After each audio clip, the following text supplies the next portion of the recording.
Modern agriculture में सभी किसान भाइयों का एक बार फिर से स्वागत है।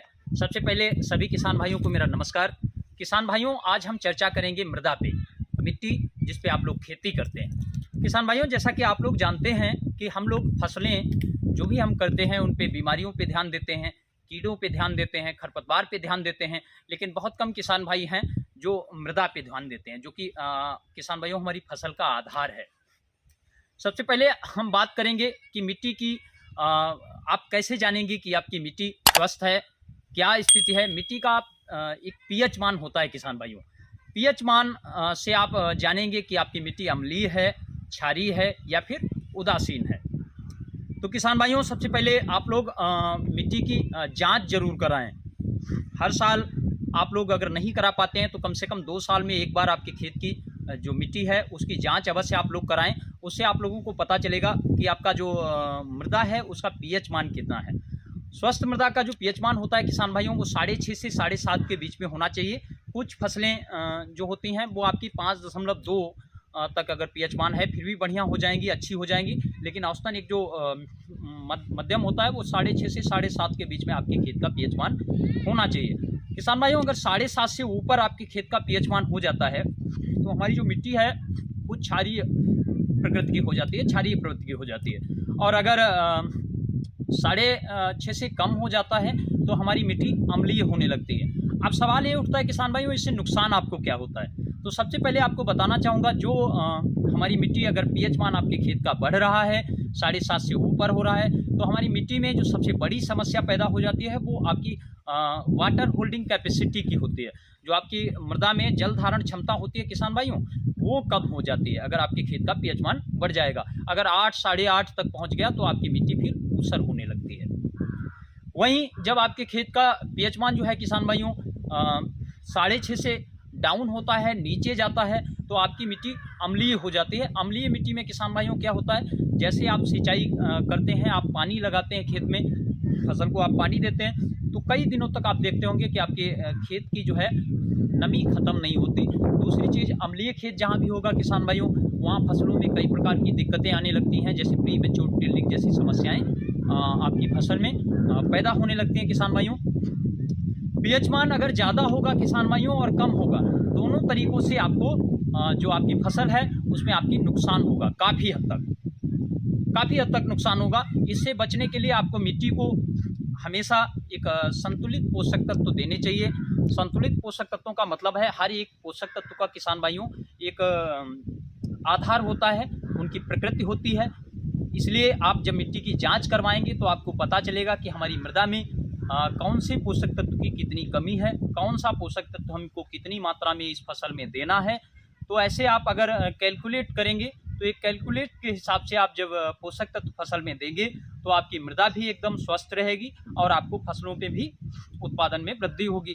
किसान भाइयों, आप लोग जानते हैं हर एक पोषक तत्व की एक प्रकृति होती है, या तो वो अम्लीय होते हैं या क्षारीय होते हैं। ऐसे में अगर किसी भी पोषक तत्व की आप ज़्यादा मात्रा डालते हैं खेत में, जैसे उदाहरण के तौर पर अगर आपको समझाना मैं चाहूँ, आप डीएपी खेत में डालते हैं, फास्फोरस खेत में अगर आप डालते हैं, तो फास्फोरस अगर ज़्यादा मात्रा में खेत में आप डालते रहेंगे, बराबर डालते रहेंगे डीएपी, आपके खेत को ज़रूरत नहीं है फिर भी आप डीएपी डाल रहे हैं, ऐसी स्थिति में आपके खेत का पीएच मान काफ़ी बढ़ जाएगा। किसान भाइयों, होता क्या है, ये जो फास्फोरस डीएपी में होता है, 46% फास्फोरस होता है और 18% आपका नाइट्रोजन होता है। ये कोडेड होता है। जैसे ही आप ज़मीन के अंदर इसको डालते हैं, ये बहुत ही आलसी प्रवृत्ति का पोषक तत्व है, ये ज़्यादा फिक्सेशन नहीं होता।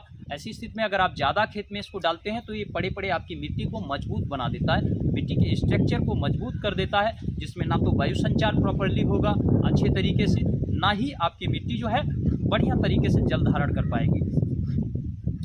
इसके फलस्वरूप क्या होगा किसान भाइयों, आपकी जो खेत है, आपकी जो मिट्टी है, उसका पीएच मान धीरे धीरे बढ़ जाएगा, उसमें आपको काफ़ी नुकसान होगा। बढ़े हुए पीएच मान अगर कभी भी आपके खेत का किसान भाइयों पीएच मान बढ़ जाता है तो आप जिप्सम हो गया या पाइराइट हो गया, ऐसी चीज़ों का खेत में प्रयोग करें, उसको खेत में डाल करके और पानी भरें और पानी को निकालें। ऐसे में जो क्षारीय तत्व हैं खेत के, वो धीरे धीरे पानी के साथ निकल जाते हैं और जिप्सम भी आपके खेत में फ़ायदा करता है।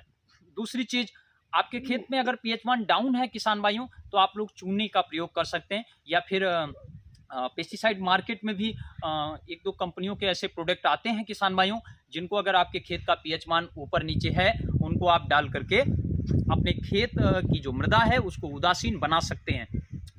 जैसा कि आप लोगों ने एक प्रोडक्ट का नाम सुना होगा, बिलोवुड क्रॉप साइंस एक मार्केट में कंपनी है, उसका ब्रांड जीआर करके एक प्रोडक्ट किसान भाइयों आता है। ब्रांड जीआर एक टेक्निकल बेस का पौध प्रतिकारक है किसान भाइयों। इसमें आपका स्टिग्मास्टेरॉल और कैंपास्टेरॉल करके दो जैव रसायन हैं किसान भाइयों।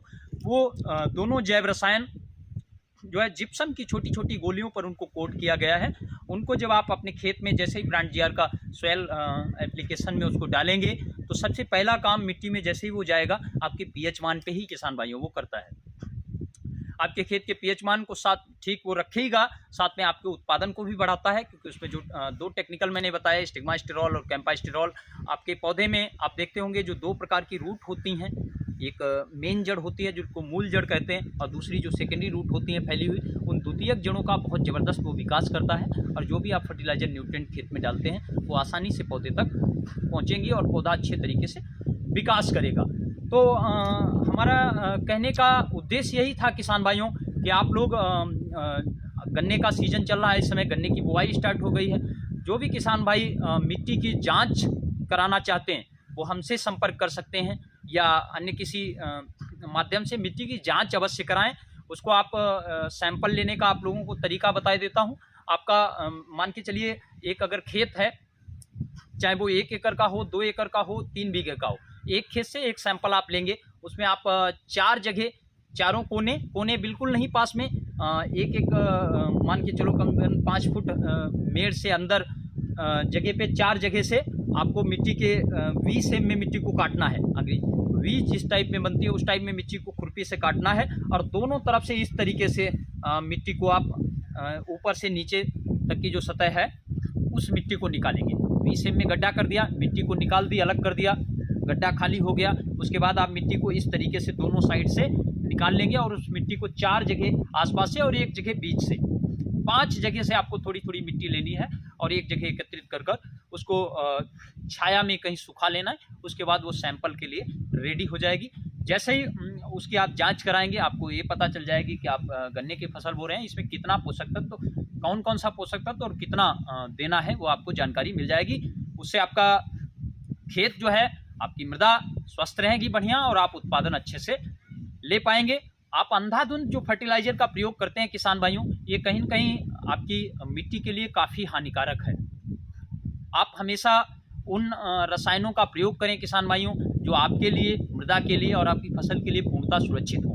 थोड़े से लालच में आकर के आप ऐसे रसायनों का प्रयोग कर देते हैं जो आपकी मिट्टी में जो सूक्ष्म जीव पाए जाते हैं लाखों करोड़ों की संख्या में किसान भाइयों, जो आपकी खादों को, जो आप खादें डालते हैं खेत में, उनको अपघटित करते हैं, एक रूप से दूसरे रूप में पहुंचाते हैं, तब उनको पौधे ग्रहण कर पाते हैं। छोटी सी बात है किसान भाइयों, जैसे हमारा लोगों का सिस्टम है, हम लोग सीधा रोटी नहीं खाते, वैसे ही पौधों का सिस्टम है। आप नाइट्रोजन डालते हैं, पौधों का भोजन नाइट्रोजन नहीं है किसान भाइयों। पौधे जो है नाइट्रेट रूप में उसको लेते हैं, पहले वो अमोनियम में बदलती है, अमोनियम में बदलने के बाद फिर नाइट्रेट में बदलती है, तब वो पौधों के खाने लायक बनती है किसान भाइयों। वैसे ही फास्फोरस, वैसे ही पोटास, सारे पोषक तत्व एक रूप से दूसरे रूप में जब परिवर्तित होते हैं, तब वो पौधों के प्रयोग में आते हैं। वो करता कौन है सिस्टम? हमारी मृदा में किसान भाइयों लाखों करोड़ों की संख्या में सूक्ष्म जीव पाए जाते हैं, उनका यही काम है, उन खादों को वो अपघटित करते हैं। ऐसे में अगर आप ज़्यादा हानिकारक पेस्टिसाइड खेत में प्रयोग करते हैं, लगातार ज़्यादा मात्रा में रसायन डालते हैं, तो उनसे उस सूक्ष्म जीवों की जो है संख्या काफ़ी हद तक कम हो रही है किसान भाइयों। ऐसे में आपकी मिट्टी में हमेशा पीएच मान जो है ऊपर बढ़ने की संभावना बनी रहती है, मिट्टी की जो स्थिति है वो बेकार होने की संभावना बनी रहती है। आपने 2 बोरी डीएपी डाली, लेकिन जीवाणु उतने ही हैं जो 1 बोरी को कन्वर्ट कर पा रहे हैं, बाकी की क्या है आपकी मिट्टी में पड़ी पड़ी आपकी मिट्टी को ऊसर कर रही है किसान भाइयों। तो आपसे निवेदन है, आप लोग मिट्टी की जांच अवश्य कराएं। आप जब जांच कराएंगे तो आपको सारी चीज़ें उसमें क्लियरली पता चलेंगी। आप लोगों का बहुत बहुत धन्यवाद, और आपसे एक बात और अनुरोध है कि कृपया करके इस चैनल को लाइक करें, सब्सक्राइब करें और कमेंट करें। बहुत बहुत धन्यवाद।